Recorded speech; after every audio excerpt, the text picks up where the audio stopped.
Hey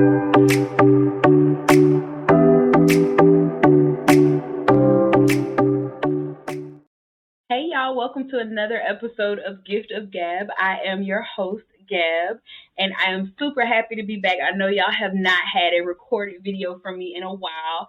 I've been doing the lives on Wednesday on Instagram, and those are a little spicy, so if you know, you know, but I'm super happy to be back and to be back with a very special guest. So let me tell y'all before I introduce her. I don't know this young lady personally, but I know her personally, right? Because we had a pre-meeting, and she just has a phenomenal spirit that, I mean, we met through the internet, and her spirit is just radiating. She just comes off as such a wonderful person, and I'm super happy that she is here with me. Y'all, welcome to the show, Miss Sha'Kyra, the author. How you doing?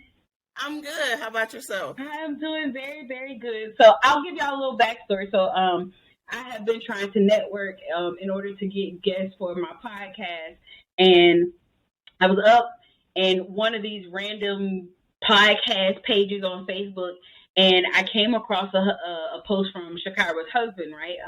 Yeah. He was promoting her book. Let's talk about husband goals. Yes, ma'am. He was promoting her book, and I just, I was so captivated by the way he spoke about you that I was just like, okay, I want her on my podcast. And I was hesitant, right? Because I was like, this lady probably gonna be like, ma'am, I don't know you. But I reached out, and you and your husband were both very receptive, and here we are, and I'm super happy. I'm ready to jump into this episode. So, y'all, Miss Sha'Kyra is the author of this book, Big, Black, and Ugly, or So I Thought. So we are going to dive in today. So I want to give you a moment, because listen, my show called Gift of Gab, because I will gab. So go ahead and please introduce yourself, Miss Richardson. Tell the people who you are. So I'm Sha'Kyra. I'm 40. It's never too late to start, y'all. Whatever it is. Mm-hmm. I'm 40. I currently live in Phoenix, Arizona, or Chandler, Arizona, right outside of Phoenix. Born in Chicago, Atlanta raised me. Married for So I'm prior military, so I've been everywhere. Married, have 5 kids, none together, but I have a set of 19-year-old twins. I have a 14-year-old, and then he has a 12-year-old and a 7-year-old. Y'all are a nice big Brady brunch over there. I love it. I love it. I love it. So we're going to go ahead and dive right on in. So my first question to you is, what motivated you, inspired you to write Big, Black, and Ugly, or So I Thought? I would have to say, so a couple years back, I just started finding myself with the desire to heal. And I really didn't know what it looked like. So what I would do is go on Facebook and just share bits and pieces of my story and kind of create a dialogue amongst strangers. Because what better person to tell all your flaws to than a stranger that you probably will never see again? So I just started telling them, and then as I started sharing my story, people from everywhere started reaching out oh my God, that's my story, or what did you do in this situation, because I'm going through that now, or how did you overcome? And so that kind of turned into my own little empowerment movement. And so then I was like, you know what? Everybody is saying, you need to write a book. We want to know more. We want to know more. And I was like, I'm not an author. I can't write a book. I don't know what to tell you. How about we gather all these posts together and just put them in a collage, and then y'all go from there. But that's kind of what prompted it. And then this girl, April, shout out to April Ward, she messaged me, and I didn't know her I've never seen her before. Don't even know how we became friends. She was like, hey, I know this is going to be weird, but do you want to meet up? I bought you something. And I was like, sure. This expensive thing called Dragon Naturally Speaking, where you just put it into your computer and talk, and it writes the book. Whatever you say, it types it out. And she was just like, I see something in you. I don't know if you see it yet, but I was going to gift this to you. And so I got it. A year and a half went by, 2 years went by, and I was like, one day I just woke up and I was like, you know what? I'm gonna do it. Yes, listen, I stand for queens, supporting other queens. Like, that's major. That is major. Yeah. With her just doing what God put on her heart to do for you, to help you do what God needs you to do, right? For the other Yes. people. So, listen, I absolutely love that. Just taking a chance on yourself. And we often talk ourselves out of things, right? Like you said, I'm not an author. Because that's what I thought about my podcast. I'm not Yeah. a podcast host. But look at us But thriving. Yes. But you are. So one of the things, like, as I was reading your book, I Oh felt boy. a lot of emotion, right? I felt a lot of, like, I was present with you because you were so descriptive, and you left no detail to be like, I didn't have to go searching for anything. It was all Yeah. there. So my next question was, as you were writing, what was it like to unpack these memories? Because you got some deep memories in here. You got some stuff that you pulled out on me. At first, it was kind of like, okay, I'm just kind of recounting what happened, and then it went to, oh shoot, I forgot that happened to me, because I found that sometimes you like bury the ugly parts of you in hopes that it never comes back up. But that emotional vomit comes up at the most inopportune times. And so I started thinking, like, how did I live this? How did I forget that this happened? I would be typing and I'll be like, oh, that's when whatever happened. And so then, so at first it was a little easier. And then as I started writing more, my first thought was, my mom is going to kill me. My mom is going to kill me, because she's kind of like, you don't tell people your business, regardless of it's good, bad. You let them celebrate the good and you keep going. And then when I started getting a little deeper into things, it took a toll on me a little bit. I had to take a break. I was like in here sobbing, writing a book and telling your deepest, darkest secrets combined with a little wine is not a good idea. I was in here sobbing like uncontrollably for a good minute. And then I just had to, like, take a step back. I think I for like a month or two, because I just wasn't like, I don't want to revisit that place again. So maybe I won't even write it. And then like 2 months later, my husband was calling because he was working in San Francisco at the time. He's like, oh, did you start your book back up again? And I was like, oh no, this happened. Or, oh no, I couldn't because something happened. Or I'm trying to figure out. But in actuality, it was just fear. Like, digging that deep is scary, man. It really is. It unpacking things that you thought you packed away so long ago, like nobody's ever gonna find this. Hell, I ain't gonna ever find this. Yeah. And then something happens, and you like, oh, wait, I gotta remember that. And a few things that you talked about just now that I think are important, right? Number one, when it comes to seasoned women, especially seasoned Black women, they don't like to tell their business, right? Yes. But one thing I have learned on my journey, and if you have learned this too, please add in, that it is necessary for us to tell those things, because there are other women that need to know, number one, you're not alone in this. Yep. Number two, if I can overcome it, you can overcome it. The recovery is there. Yep. The recovery is there. So it's not just about me. It's about people who I'm supposed to help on their journey. You were about to say something. I'm sorry. No. You're totally right. I agree. And that's one of the reasons. So I didn't tell my mom until I was complete. It had been published, and I sent her a message like, hey, I wrote a book. And she's like, I sent her this cover, and I was like, I wrote a book. And she's like, oh, that's nice.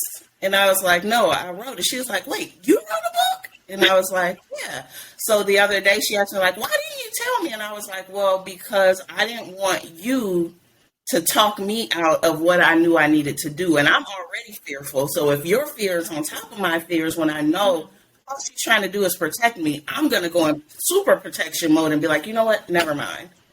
So I didn't tell her until she got her book in the mail, and I'm like, hey, oh yeah, hey, by the way, I know I sent you a text, your book's coming, and she read with everybody else.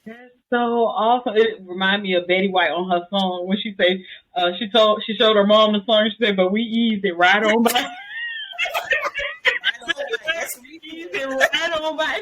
I know you're not gonna. Yes, that was Mama. I know you're not gonna sing this song. I know you're not writing this book. See, that's why we needed to hear Betty's story. Oh man, that is. Listen, I completely identify with that because my mama would be like, "Listen, I know she on pins and needles with my podcast," and I'm like, "Mom, Like, what's she gonna say?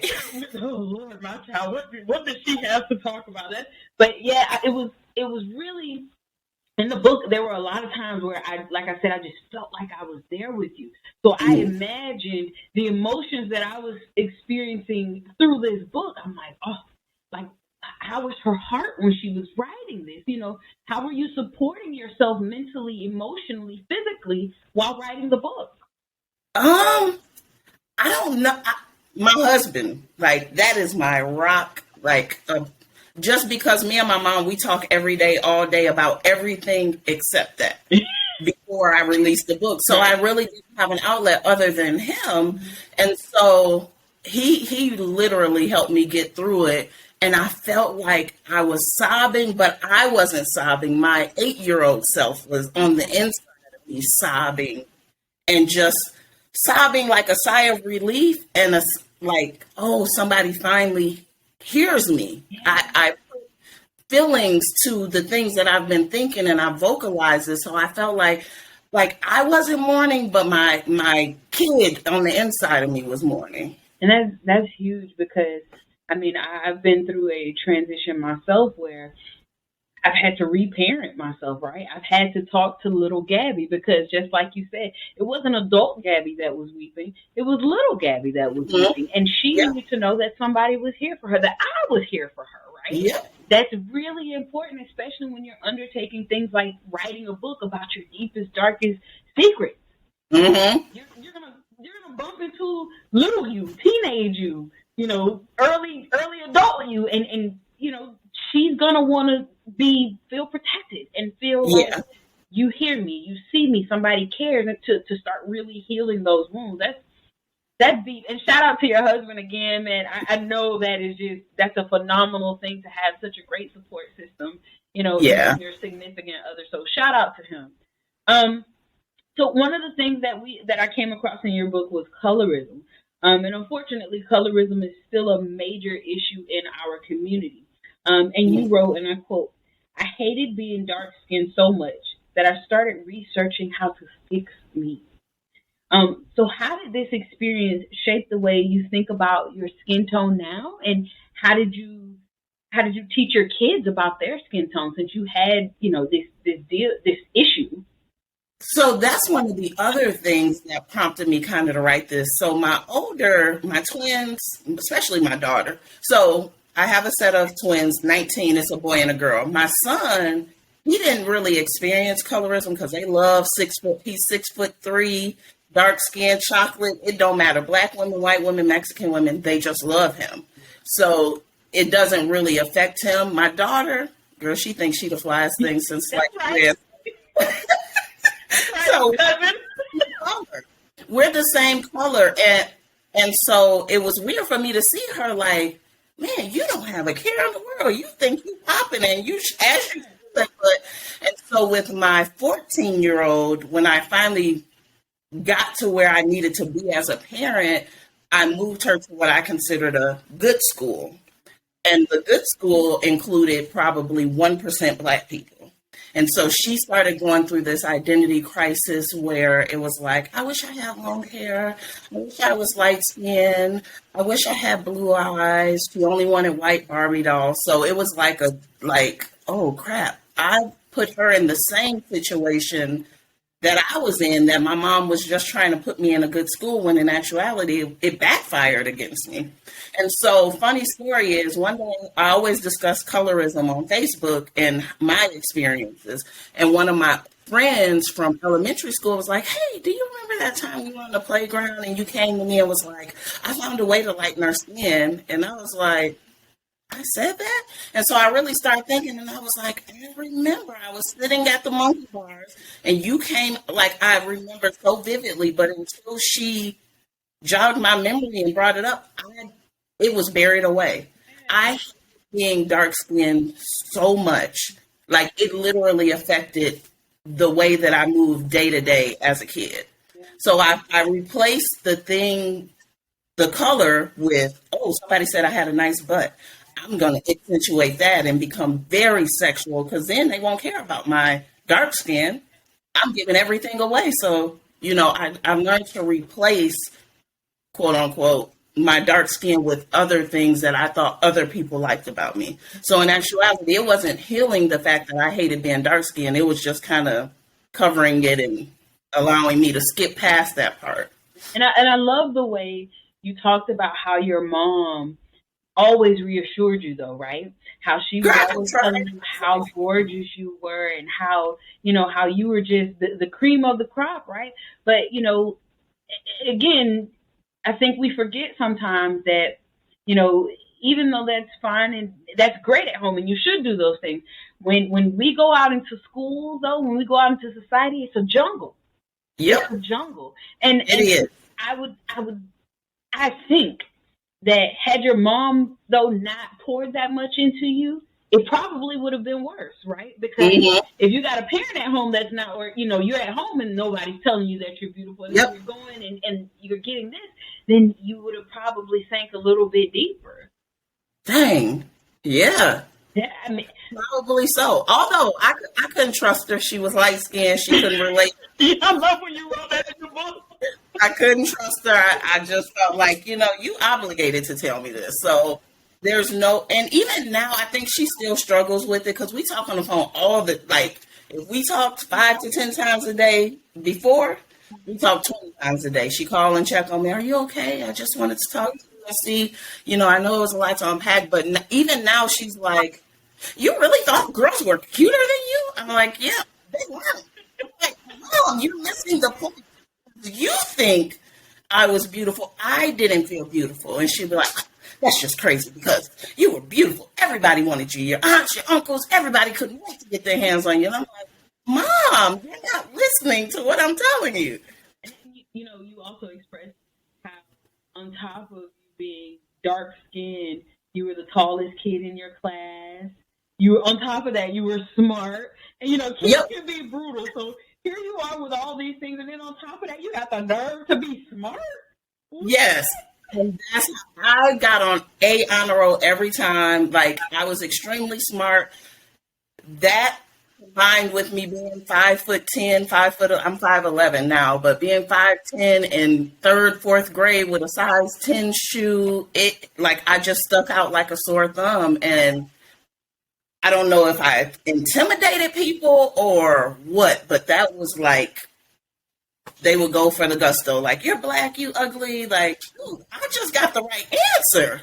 Why you for me? Because they was hating. Yeah. They was hating. And the thing about it is, the lighter you are, the quicker you burn in the sun. They was hating. So you kind of touched on your experiences with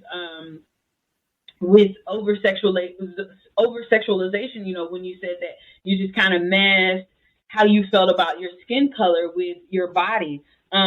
So early life encounters with over sexualization and sexual abuse, because you hinted on that as well, or you touched on that, resulted in you downplaying your worth. Yes. How did you reclaim the fact that you are worthy? Once you came into Sha'Kyra, how did you reclaim that I'm enough, I'm worthy exactly as I am? It took a lot of work. It took me the first step was me saying no.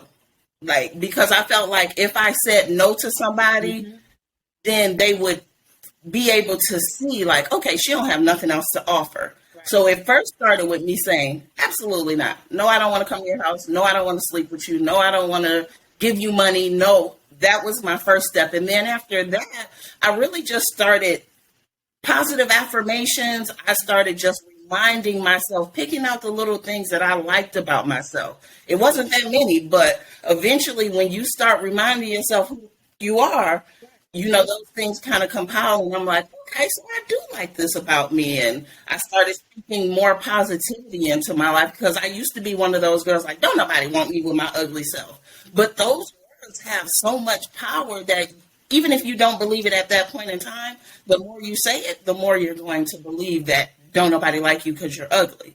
And so I just started pouring into myself, speaking positive thoughts, having those conversations with people that look like me who can relate and create that dialogue, because for so long I felt like I was by myself. Nobody else felt like that. When I hated women so much that I hated the dark skinned women and I hated the light skinned women, because how can you be darker than me and walk around like you are the bomb.com? So I just started trying to surround myself with positive women who poured into me, and I learned to pour into them, and it just kind of started like that. Village. Come on, village. That's what I'm talking.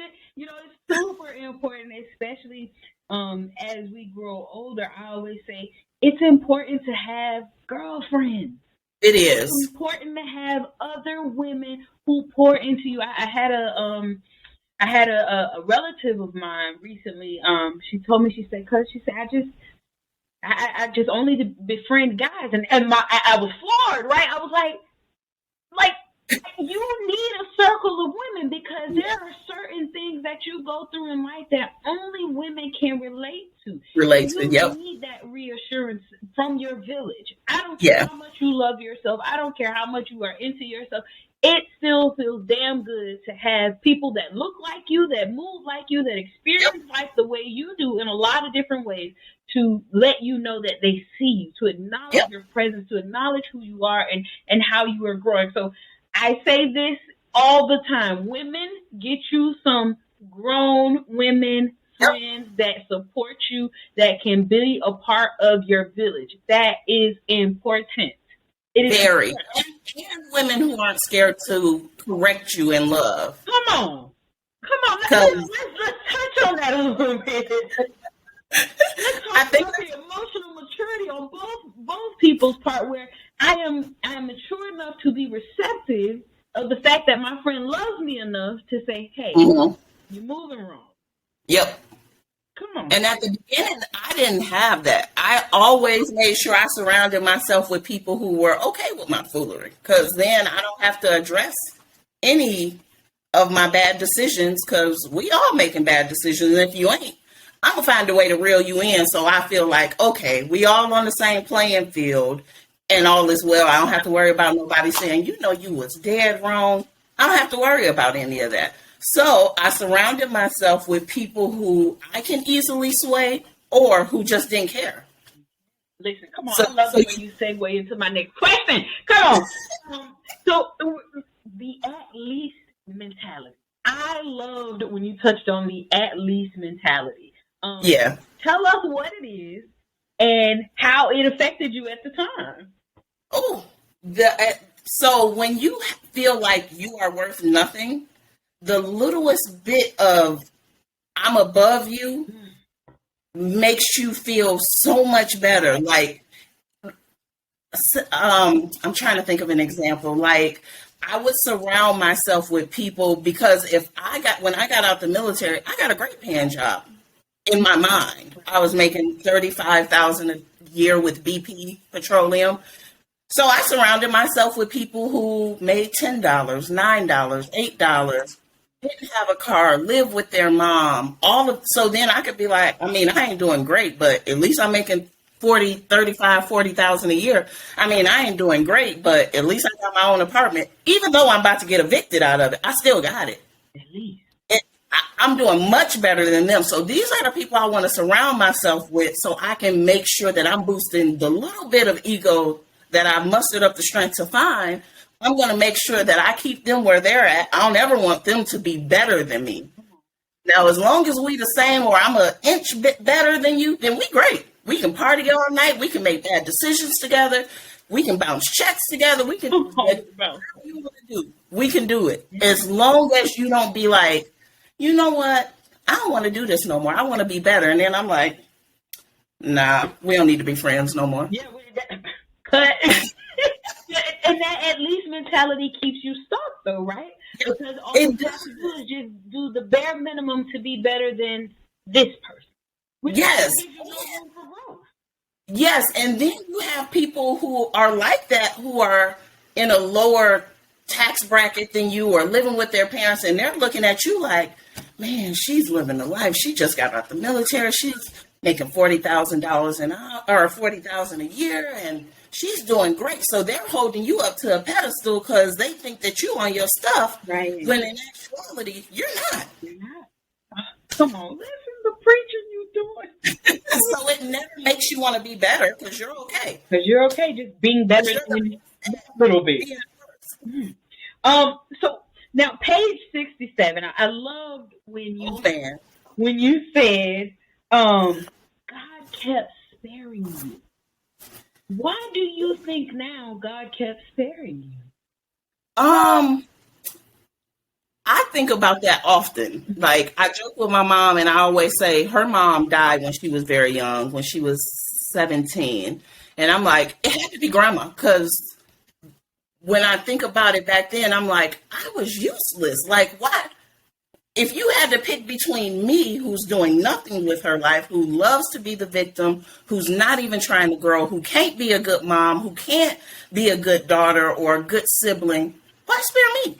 There's a million other people who would love a second, third, and fourth chance. So I think about it, and I just feel like, sometimes these messages have to come. It's for me, my mom always said, like, why didn't you come talk to me? Why?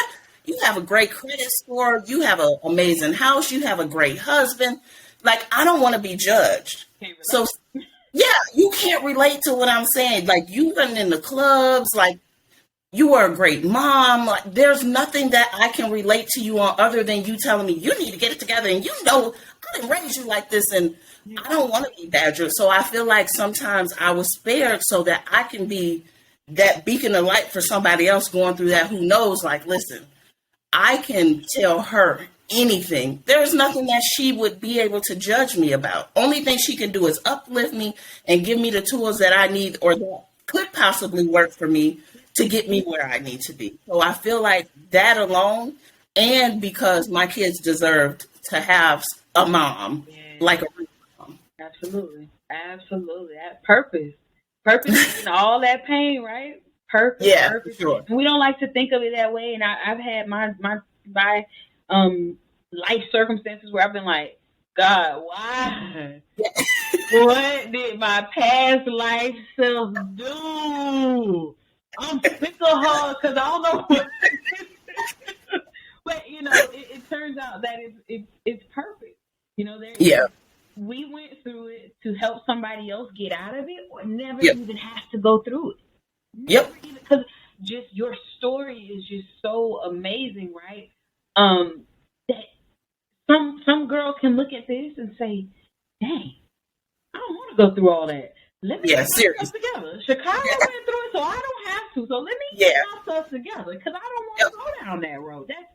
That is amazing. So, touching on that, what advice would you give to a girl or a woman who finds herself in the big, black, and ugly space? Start from the beginning. Because usually you don't just get to that point overnight. It is literally years or months of feeling like this and having things happen. And yes, things are going to happen. I'm not saying that you don't get a chance to be sad and go through the motions of what you're going through, but you have to put your big girl panties on, as my mom would say. Put your big girl panties on and start from the beginning, because until you get to the beginning, you'll never be able to get to where you're trying to go to, because like I say, that emotional vomit is going to come up, and it's going to come up at the most inopportune times when you're least expecting it, where you was just having a great day and you come in and you sliding down the wall crying and you have no idea what's going on. So you literally have to start from the beginning, from your earliest memory of whatever feeling it is, whether it's I'm ugly, I'm not worthy. Start from the beginning. Write it down. Start speaking life into yourself, and know that somebody is there to listen to you. You just got to find that person that is okay with listening, being non-biased, but also holding you accountable. You can't surround yourself with people who allow you to be the victim. I'm a firm believer in therapy. So I tell Yeah. people, go to therapy. Yes. Listen, yes, you have to pay somebody to listen to this, but let me tell you a few things. They are bound by HIPAA laws. They can't go tell your business.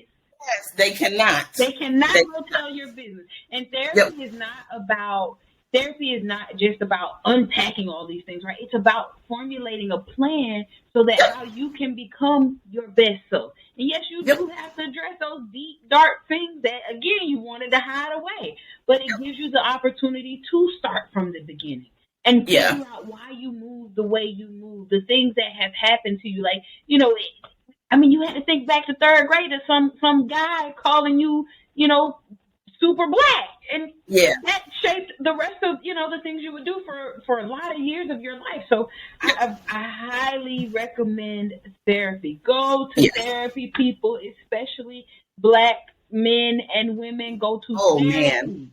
Go to therapy. I have some of the best friends in the world, just like I'm sure you do, because you touched on it here. But everybody is going through something, right? And we can't expect our friends to always be our emotional pillar, because they have lives too, and they trying to sort through their shit. So go to therapy, where these people get paid to make the time to help you sort through your shit. I agree 100%. And also, you don't have to stick with the first therapist you find. If it's not a good fit, keep hopping away until you find somebody that fits what you're and I've been posing a lot of questions on Facebook. You'd be surprised the amount of women who just commented on my posts. It's like, listen, before you posted this and before I started reading other people's answers, I thought I was good, but I'm not. So even if you think, this stuff has just happened to me, but I'll bounce back. It's not because I'm sad, or you don't have to be depressed or sad to need a therapist. You can literally just need an unbiased ear who's going to straighten you out if that's what you require, and get you to your next level, or like you said, your best self. Preach to the people, Sha'Kyra. I love when y'all come and drop gems for the people. I tell them all the time, come through, pick up a gem or two, because all my guests always drop gems. Come on. And I see we're actually getting to the end of our time here. So before we go, I want you to tell people where they can buy Big, Black, and Ugly, or So I Thought. Y'all go get this book. Please, and let me know what you think about it. But you can get the book on www.Kyra, Kyra, the author, TheAuthor.com. Perfect. And where can the people find you on social media? So my Facebook name is Sha'Kyra S. Richardson, and that is Sha'Kyra. S like Sam is my middle initial, and Richardson. And then I'm on Instagram as Kyra the author.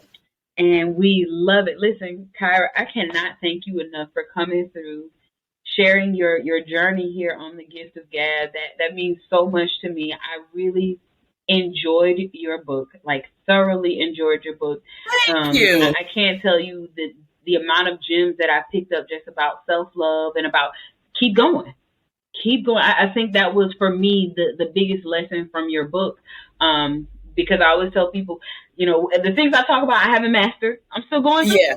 I just want you to know that, we all are. So your book, the message for me was keep going. Absolutely. Fall back up. Keep going. You rest.